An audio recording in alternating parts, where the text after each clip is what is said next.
Welcome to the Food Plotters Journal podcast. I'm Randy Vanderveen of Strategic Habitat, and I'm joined by my co-host, John Comp of Northwoods Whitetail Food Plot Seed Company, where in this episode, we give an update on our 2019 hunting season so far, which includes a cool story of John's kids going out and getting it done a couple weeks ago.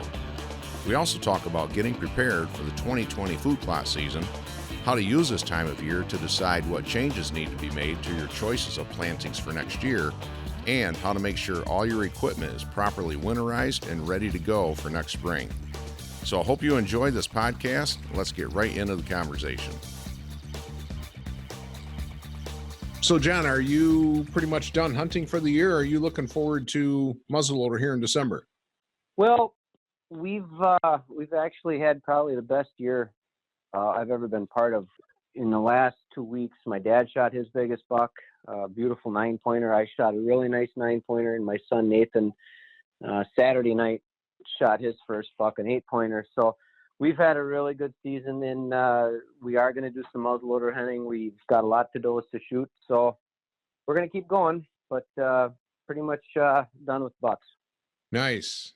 Yeah, that was pretty interesting. You had told me, I think the night before you were going out with Nate and Carly that he was going to go out and shoot one, and sure enough, he did. That was unreal. Yeah, it was. It's pretty cool how that worked out too. I mean, we were packing up, getting ready to go, and we were just on a travel corridor. We had had some pictures on a logging road that we surprisingly had some really nice bucks on it, and we decided to go try a stand that, that was big enough for the three of us and to be comfortable. We wouldn't be crammed in there. And honestly, hopefully he doesn't hear this, but I wasn't expecting a lot. But you know what? You're not going to get one if you're not out there. And I knew there were some good bucks in this area. And right as we were closing the windows and shutting everything down, here he came walking through at 35 yards, and he made a perfect shot, and a real proud moment for me. That is great. That's great. Wow. Yeah. And what's cool is his little sister was there too, and she said, we had to track it about 40 yards. He shot it with a 243, so it's a nice gun, but it's not it's not like shooting with a 7mm or a 30-06 or something.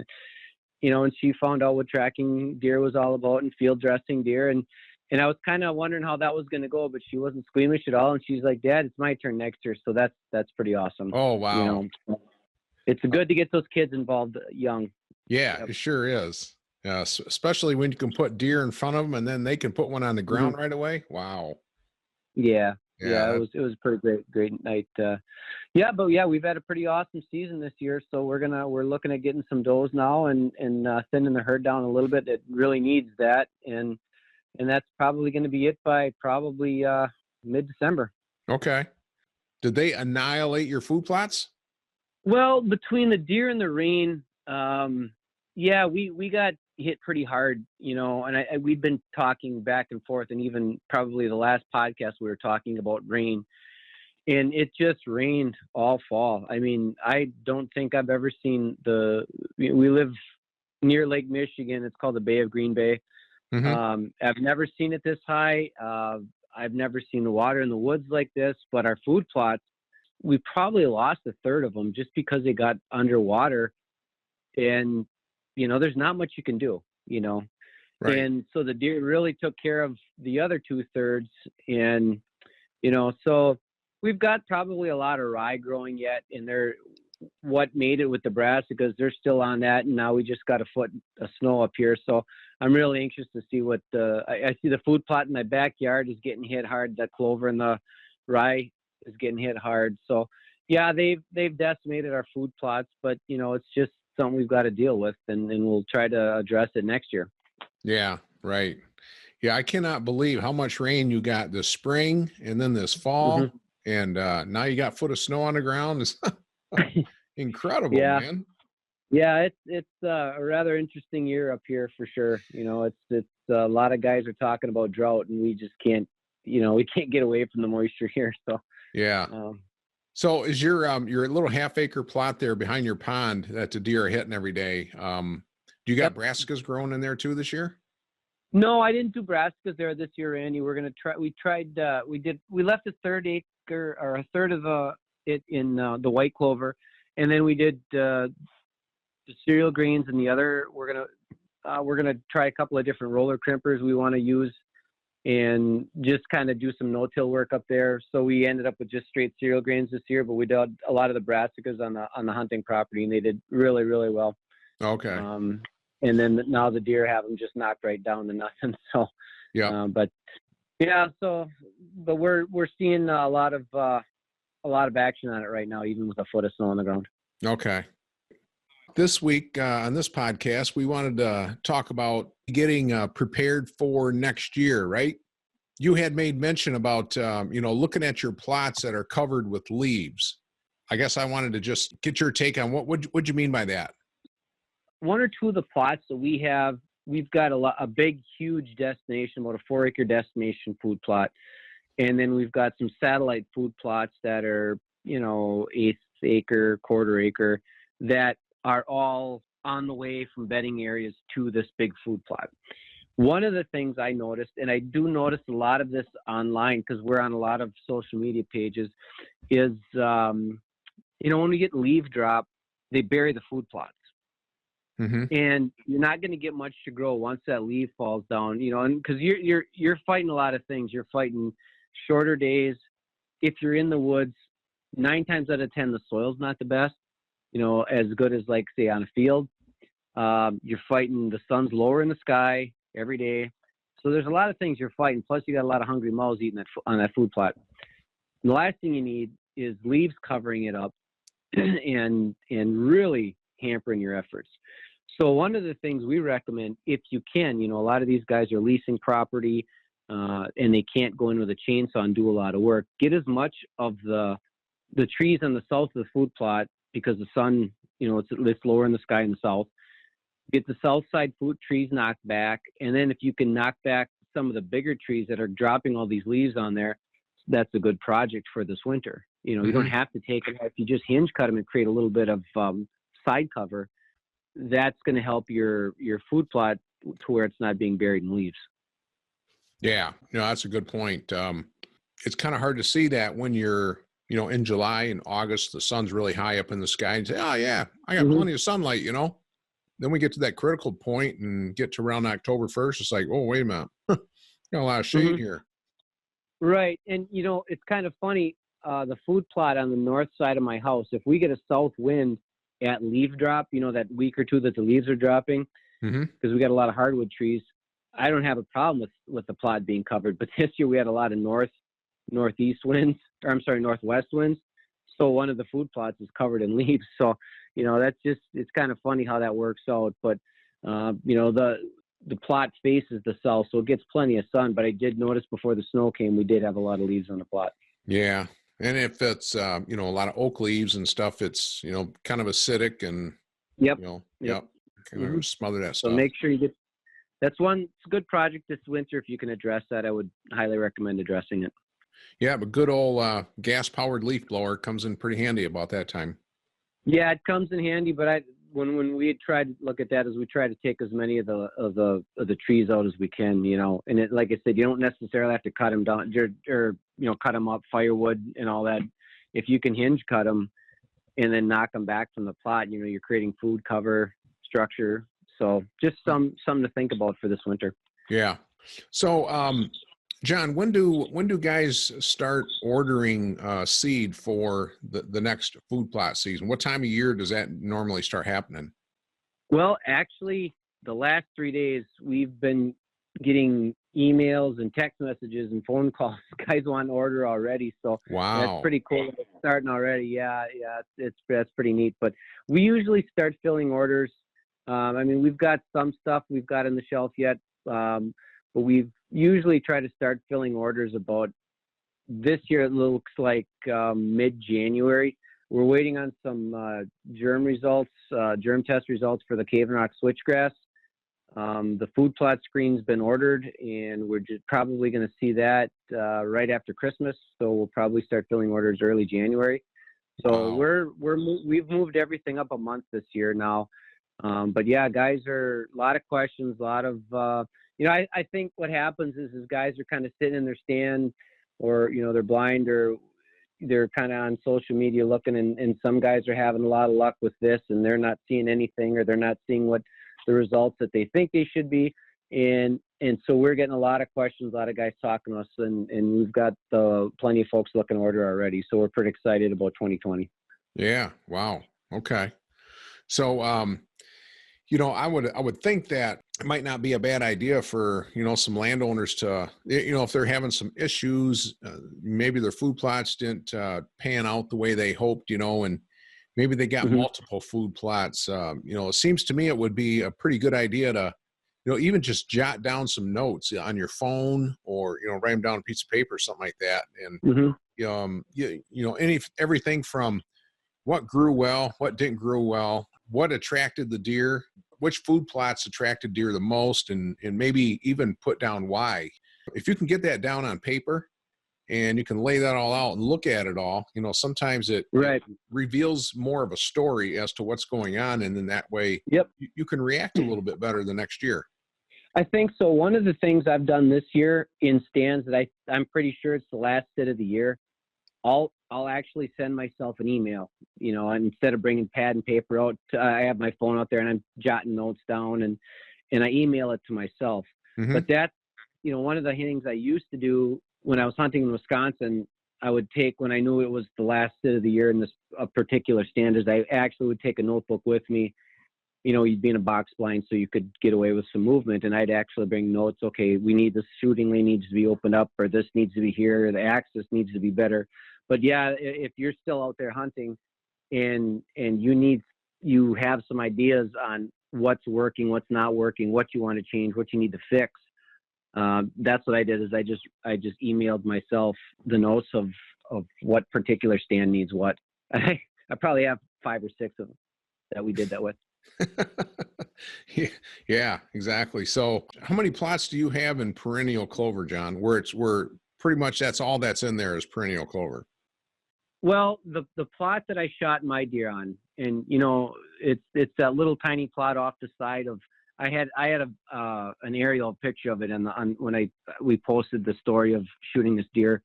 It's off the side of the main food plot that we put in perennial clover this year, just to see. I wanted to compare it to the movement from last year and the year before that was brassicas. That one is a 1/4 acre of straight clover. Otherwise, all our clover is usually like the Paul Knox rotation, the one that we always promote, the 3-strip planting. It's like about 10% of our food plots. Usually we've got it in conjunction with something else, Yeah. brassicas and cereal grains. Yeah. So I can't remember. We had a seclusion plot that I just didn't like the location. We kept bumping deer leaving at night, and we had to walk by them, and then it was too close to the neighbors who started baiting real heavy. So we let that one go fallow into weeds and stuff. But I can't think.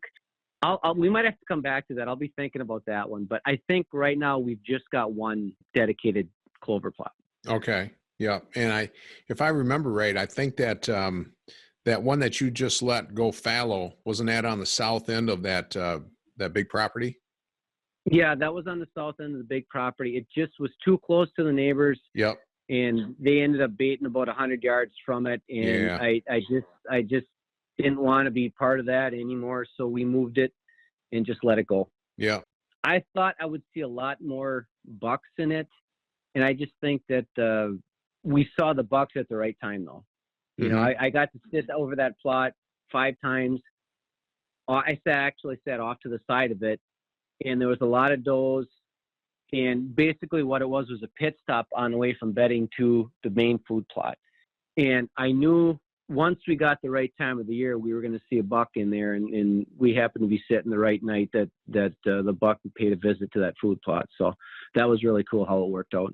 Yeah. Nice. So you said you did that one, you had one food plot that was in perennial clover. You wanted to see how that compared with the previous year's brassicas. So what was your findings on that? How did it fare? I thought early season we saw a lot of daylight. I mean, like 11 o'clock, 12 o'clock, noon, 1 o'clock movement. I mean, there wasn't a time where I had to crawl into my bow at a bow stand about 40 yards off of that had just bulletproof access. They had no clue I was there. And I got to sneak up that bow stand, and there was always deer in that clover plot. I didn't see that with the brassicas, but I would say the average was probably 6 to 7 deer a night passed through there in clover. And when it was brassicas, we probably had 8 to 10. But I think that's got a lot to do with maybe just, what does were bedding where. And I thought we saw a better buck, and the picture showed it too in the clover. And so if I had to do just one little tiny food plot and that's all I had, it would be cereal grains and clover. But because this was basically it was a feeder system into the bigger food plot, I think we're going to leave this one clover for another year just to do another test. I think we're going to add a lot more chicory to it just to see. But yeah, I think it was the quality was there versus quantity. Okay. So, yeah, but like I said, it was a feeder plot into the big destination feed field. And now what we're going to try to do, that was on the south side of the big food plot. We're going to try to replicate that on the north side, and just see if those results are the same thing for the second year. But as far as watching the white clover in the big field, with the way that strip system is designed and set up, it keeps the deer bouncing back and forth. And they were in the clover, brassicas, grains, back to the clover, back to the brassicas, which is what it's designed for. So I thought that worked out pretty well. Yeah, great. So you said though that you were seeing a lot of that activity early in the season, right, on your clover? Yeah, we'd see them early in the day and early in the season, and then there was about a 3-week period where I wasn't around that food plot that I didn't. And I pulled the camera off there. I didn't want any reason for the deer being spooked or anything like that. So there was a 3-week period that I probably, October 20th, I think, was the last night I got to watch that food plot until like 2 days before rifle season. And it went from 8 to 10 inches, well, about 8 inches tall down to the ground. Oh. So I kind of wish I'd love to have a camera in there. So, that particular, like I said, when I knew we had a bunch of does in there every night, I knew that it was a matter of time before we had a good buck in there. And when I shot mine was on the edge he was standing in the woods off this clover plot. And when I went down to retrieve him that night, and I hadn't been in this area since August, it looked like you took a brush cutter and just went nuts in there. There were so many buck rubs and thrash brush and everything like that. So I kind of regret pulling the camera off of there. I wish I would have had something on there to see what would, when did they show up in that. But I think, I didn't see that with the brassicas, but there may or may not be different factors leading up to him being there this year versus last year or the year before. Okay. Because, I've heard a few clients of mine say that, deer were hitting the clover pretty good September, October, but not so much so in November. I have found that clover is kind of on the same vein as alfalfa. It's really nice in August, September, October, and then once we get some hard freezes, not so much. It's just not quite as attractive as it is earlier. So have you found that as well in your clover plots? No, and here the reason being is, this is what I think. We've got some clovers that can take cold weather, and if I went out and scratched the snow away, our clover's still green. Okay, to where if you look at the alfalfa fields I've looked at now, yellow, brown. Yep. Okay, but way down by the ground, they might still be a little bit green. I know at my in-laws' farm in Wisconsin, last year they had, or 2 years ago, they had alfalfa and they could count 70, 80 deer a night. But no, that was February and January.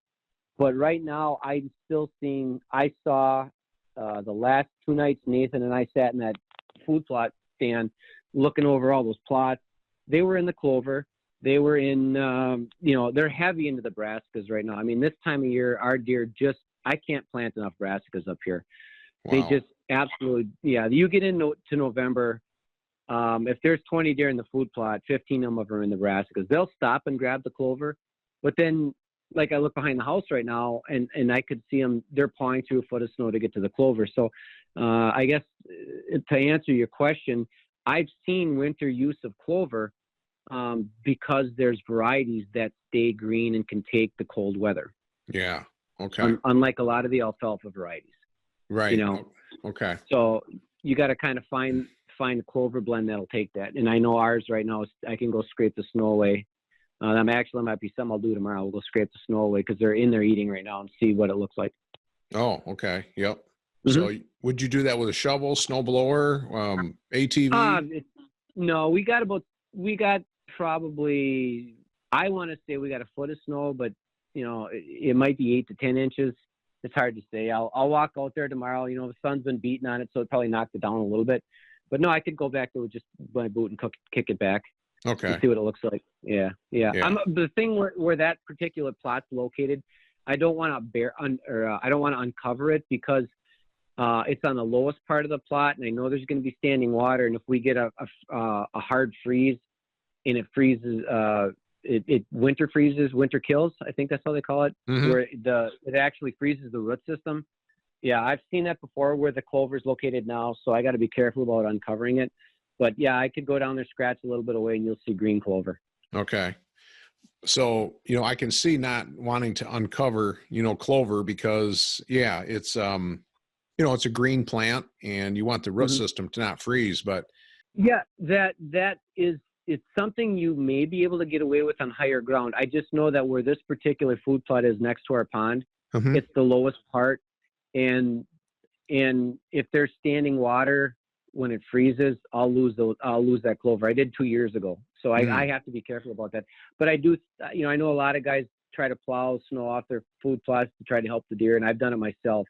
So you may be able to get away with that on higher ground that's not full of water.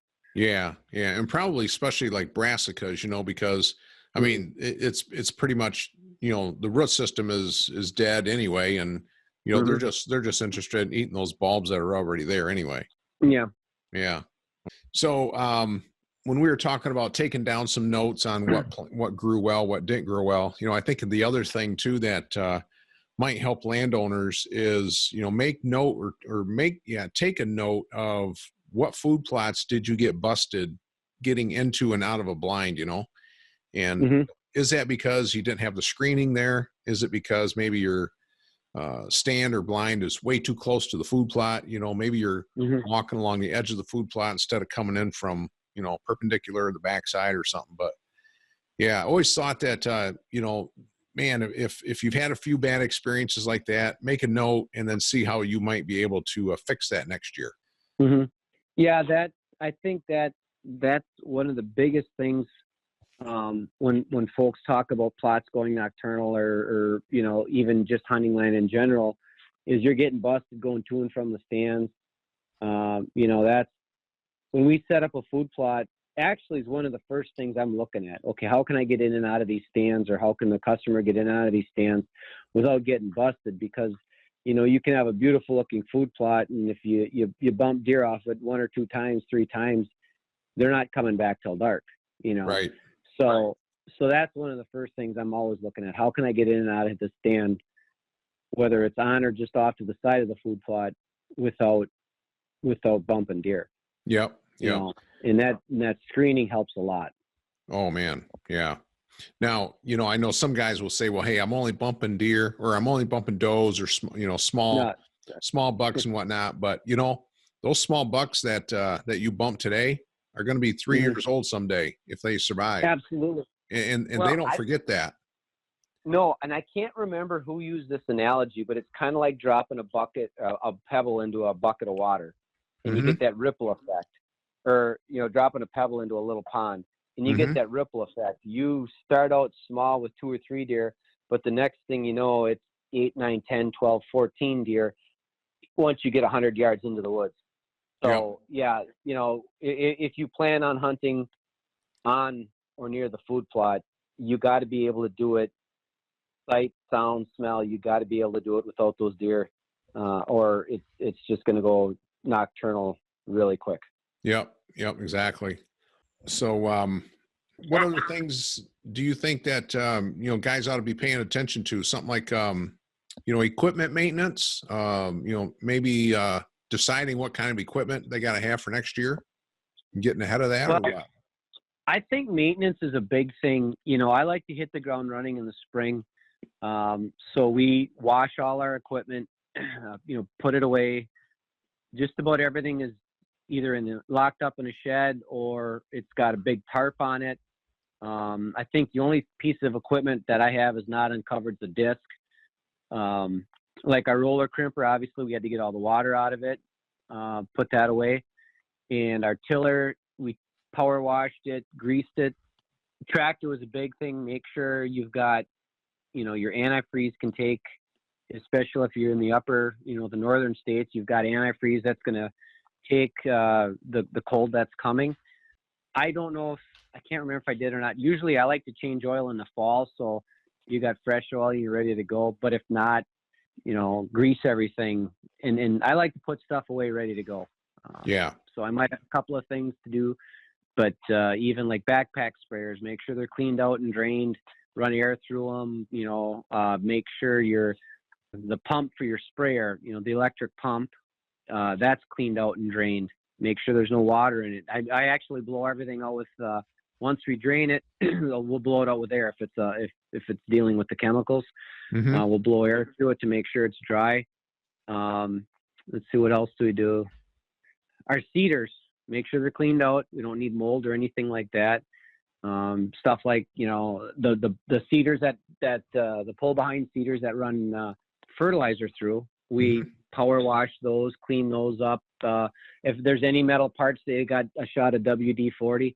Yep. So that's kind of what we're looking at, and just making sure, because equipment's expensive. You buy a $100 cedar or $150, $200 cedar, or a $20,000 tractor.